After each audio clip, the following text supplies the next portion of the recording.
नवाब शाह में opposition leader Sindh assembly Haleem Adil Sheikh पर नामालूम अफराद का मुबैना हमला और पथराव। हलीम आदिल शेख पार्टी रहनुमा इनायत रिंद की रिहाइश का जा रहे थे कि नामालूम अफराद ने मुबैना तौर पर हमला कर दिया, फायरिंग की और पथराव किया गया। हलीम आदिल शेख कहते हैं कि बुज़दिलाना हमला पीपल्स पार्टी के कारकुनान ने किया। SSP हमारी फ़ोन कॉल तक अटेंड नहीं कर रहा है। अपोजिशन लीडर का कहना था कि पीपल्स पार्टी और सिंध हुकूमत की करप्शन बेनकाब करता रहूँगा।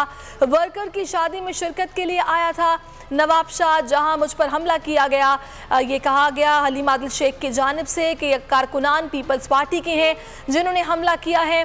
पीपल्स पार्टी की जो करप्शन है उसको बेनकाब करता रहूँगा, पीपल्स पार्टी और सिंध हुकूमत की करप्शन को बेनकाब करता रहूँगा।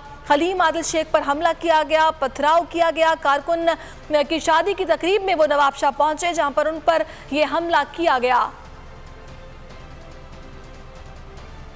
PTI रहनुमा हलीम आदिल शेख पर नामालूम अफराद की जानिब से मुबैना हमला किया गया, पथराव किया गया। ये बुज़दिलाना हमला पीपल्स पार्टी के कारकुनान ने किया।